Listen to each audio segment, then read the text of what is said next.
Maligayang pagbabalik sa Rex Recap.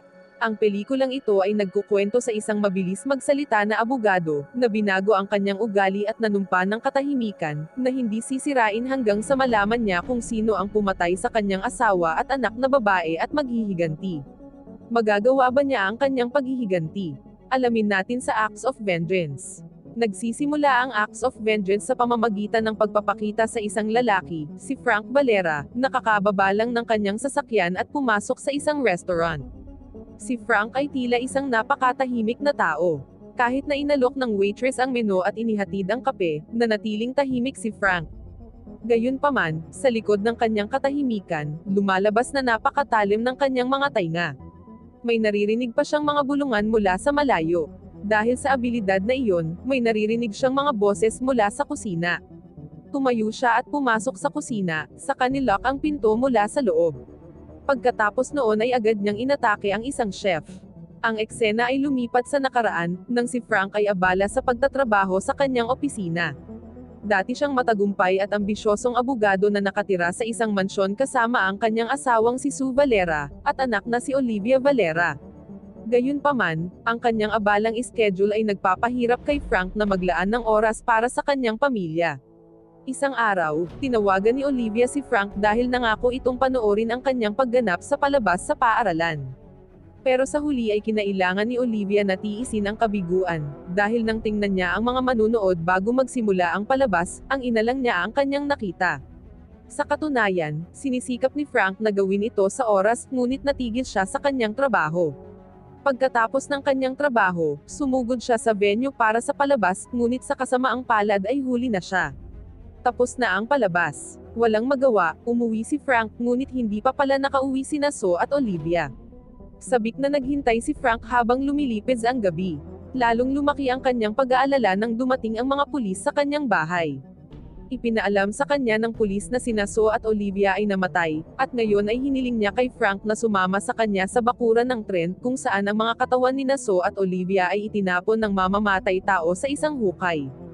Nang makita niya ang mga ito, agad na tumakbo si Frank na parang gusto niya silang yakapin, ngunit pinigilan siya ng mga pulis. Inilibing na sina Sue at Olivia. Maraming bisita ang dumating, isa na rito ang biyenan ni Frank na si Chuck. Noon pa man ay ayaw ni Chuck kay Frank, at ang kanyang puot ay lumaki lamang pagkatapos ng malagim na pagkamatay ni Sue at Olivia. Sinisisi ni Chuck si Frank at ang kanyang kasakiman sa pagkamatay ni Sue at Olivia. Iyon ay dahil bilang isang abogado, handa lamang si Frank na ipagtanggol ang mga mahalaga at mayayamang tao, hindi alintana kung ang taong ipinagtatanggol niya ay nagkasala o hindi. Tinapos ni Chuck ang kanilang pag-uusap sa pagsasabing ayaw niyang marinig si Frank na magsalita pa sa kanya. Pagkatapos ng libing, si Frank ay palaging pinagmumultuhan ng pagkakasala. Ginugol niya ang kanyang oras sa pag-upo sa kwarto ni Olivia at pagbabasa ng mga notes ni Olivia. Gayunpaman, isang araw, pumunta si Frank sa istasyon ng pulisya upang magtanong tungkol sa kaso ng pagkamatay ni Sue at Olivia. Nakipagkita siya kay Lost Eager, ang detective na humawak ng kaso. Ipinaliwanag ni Lost Eager na batay sa mga resulta ng investigasyon sa pinangyarihan ng krimen, nakakita ang kanyang koponan ng mga gintong sinulid. Ngunit ang natuklasan ay hindi sapat upang magamit bilang tunay na ebidensya. Galit na galit sa mabagal na investigasyon ng mga pulis, na ipahayag lamang ni Frank ang kanyang kalungkutan sa pamamagitan ng paglalasing. Isang gabi, pagkatapos uminom ng isang baso ng alak, pumunta siya sa isang bar at pumasok kung saan hindi sinasadyang nakakita siya ng isang labanan kung saan maraming tao ang nanonood. Si Frank, na lasing, ay sadyang hinamon ang isa sa mga manlalaban na bugbugin siya. Nakapagtataka, kinabukasan ay nakibahagi si Frank bilang isa sa mga manlalaban. Ginawa niya ito bilang bayad para sa kanyang kabiguan na protektahan sina Sue at Olivia. Ngunit si Frank, na walang kasanayan sa martial arts, ay madaling talunin ng ibang manlalaban. Palagi siyang natatalo at umuuwi na basag ang mukha, hanggang isang araw, binugbog siya ng isa sa mga manlalaban hanggang sa masugatan siya ng husto. Sa kabutihang palad, siya ay nailigtas ng isang pulis na nagngangalang Hank Strode. Siya ang pulis na nagdala kay Frank sa bakuran ng tren. Habang nakikipagkwentuhan sa isang restaurant, inamin ni Strode na nakiisa rin siya sa ilegal na laban para lang maibsan ang stress. Hindi niya akalaing makikita niya si Frank na magiging manlalaban doon. Higit pa rito, sinabi ni Strode na pansamantalang nasuspinde ang investigasyon. Sumabog si Frank nang marinig ang balita. Tiyak na hindi niya ito matatanggap ngunit wala siyang magagawa tungkol dito. Sa kalagitnaan ng gabi, isang batang babae ang lumapit kay Frank habang pauwi. Ipinagbibili ng batang babae ang sarili kay Frank, ngunit nang makitang napakabata pa niya, tinanggihan siya ni Frank. Hindi nagtagal, may dumating na lalaki para sunduin ang babae. Dahil sa ayaw niyang mahulog ang babae sa child prostitution, sinaway ni Frank ang lalaki. Nagalit ang lalaki sa ginawa ni Frank, kaya binugbog siya hanggang sa dumudugo ang kanyang ilong. Nagawa namang labanan ni Frank ang lalaki, ngunit biglang sinaksak ng dalaga si Frank sa kaliwang hita, dahilan para mawalan siya ng balanse at bumagsak sa bintana ng isang bookstore. Sa kabutihang palad, bumagsak siya sa isang tumpok ng mga bookshelf, kaya nagamit niya ang isang libro para pigilan ang pagdurugo ng kanyang hita. Sumuray-suray siyang lumabas ng shop para magtago sa mga pulis. Sa pagtatago, binasa ni Frank ang aklat na ginamit upang takpan ang kanyang sugat. Ito ay isang libro tungkol sa Marcus Aurelius' Meditations. Hindi sinasadya, nabasa niya ang bahagi ng libro tungkol sa parusa ng mga krimen para sa mga umamin.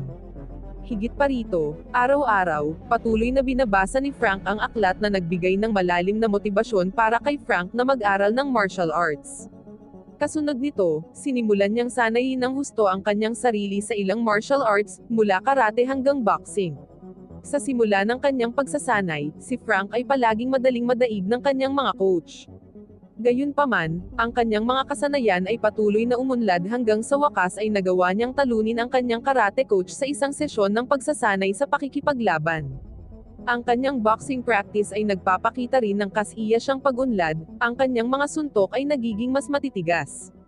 Isang araw, gumuhit ng linya si Frank sa bibig ng isang lalaki sa cover ng librong binabasa niya, na nagpapahiwatig na mula sa sandaling iyon ay nangakong hindi siya magsasalita hanggang sa makapaghiganti siya sa mga pumatay sa kanyang asawa at anak na babae. Nakapagtataka, pagkatapos noon, naging matalas ang pandinig ni Frank kaysa karaniwan, hanggang sa puntong maririnig niya kahit ang pinakamaliit na tunog. Kinabukasan, binisita ni Frank ang lugar kung saan itinapon ng killer ang mga bangkay ni Naso at Olivia. Doon, nakakita siya ng isang lalagyan na puno ng kumpletong kasangkapan, parang sa bahay lang. Ang lalagyan ay may butas na tinatanaw ang lugar kung saan natagpuan ang mga bangkay ni Naso at Olivia. Hindi makahanap ng anumang mga pahiwatig, bumalik si Frank sa kanyang kotse na nakaparada malapit sa isang overpass. Pagdating niya doon, nakita niya ang apat na magnanakaw na sinusubukang sungkitin ang kanyang sasakyan. Pinilit pa ng mga tulisan si Frank na ibigay ang susi ng kanyang sasakyan. Si Frank, na nanumpa na hindi na magsasalita, ay tahimik habang pinagbabantaan siya ng mga tulisan. Pagkatapos ay inutusan ng isa sa mga thug ang kanyang aso na salakayin si Frank. Pero himalang tumahol lang ang aso, parang nagdadalawang isip na atakihin si Frank. Ngunit nang titigan ni Frank ang aso, agad na tumakbo ang aso. Isang labanan ang naganap kung saan ang apat na tulisan ay sabay na umatake kay Frank. Gayunpaman, nagawa ni Frank na talunin silang lahat. Kinuha ni Frank ang isa sa mga tulisan at ipinakita sa kanya ang larawan ni Naso at Olivia. Sa kasamaang palad, walang alamang magnanakaw sa kaso ng pagpatay, kaya pinabayaan siya ni Frank. Ngunit papasok na sana si Frank sa kanyang sasakyan ay binaril siya ng tulisan. Sa kanyang nasugatan na katawan, nagawa pa rin ni Frank na talunin ang tulisan. Hindi nagtagal, ang asong tumakas ay bumalik at lumapit kay Frank matapos makita na siya ay nasugatan. Sabay-sabay na nagmadaling umalis ang apat na tulisan na hindi na maalayan na nawalan na pala ng malay si Frank sa tabi ng kanyang sasakyan. Nang magising siya, nasa isang bahay si Frank na inookupahan ng isang nurse na nagngangalang Alma.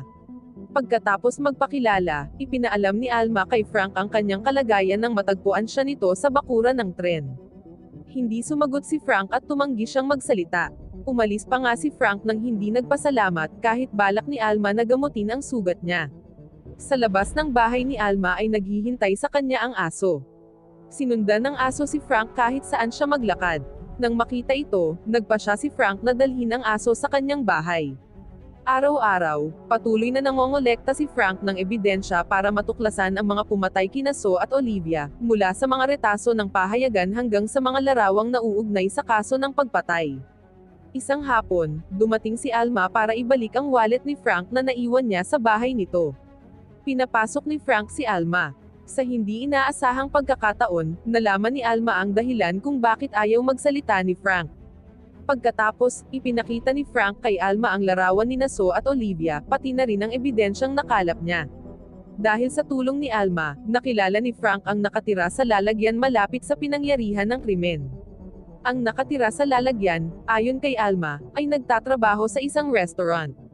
Pagkatapos ay bumisita si Frank sa restaurant upang makilala ang nakatira sa lalagyan, isang kusinero na may palayaw na Mr. Shivers.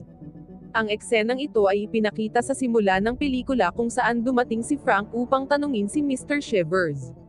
Binugbog ni Frank si Mr. Shivers ng husto, bago ipinakita ang larawan ni So at Olivia. Sa wakas ay umamin si Shivers na nakita niya ang pagpatay, ngunit hindi niya makita ng malinaw ang mukha ng pumatay. Nakumpirma lamang ni Shivers na nakasuot ng uniforme ng pulis ang salarin, at umalis ito sa pinangyarihan ng krimen sakay ng isang kotse. Si Mr. Shivers mismo ang umamin na kumuha lang siya ng pera sa wallet na naiwan sa kotse ni Sue. Pagkatapos noon, itinapon niya ang wallet. Upang patunayan ang mga salita ni Mr. Shivers, bumalik si Frank upang siyasatin ang pinangyarihan ng krimen. Gayunpaman, sa pagkakataong ito, dumating siya kasama ang kanyang bagong aso na napatunayang lubhang kapaki-pakinabang. Natagpuan ng aso ang wallet ni Sue sa manhole. Pagkatapos ay binisita ni Frank ang istasyon ng pulisya, kung saan siya ay pumasok sa silid ni Lost Eager at binuksan ang data sa kanyang computer. Gustong malaman ni Frank kung sino ang mga pulis na naka-duty nang mamatay sina So at Olivia. Nakapagtataka, nakita niya ang pangalan ni Strode. Nahirapan si Frank na paniwalaan ang nakita niya.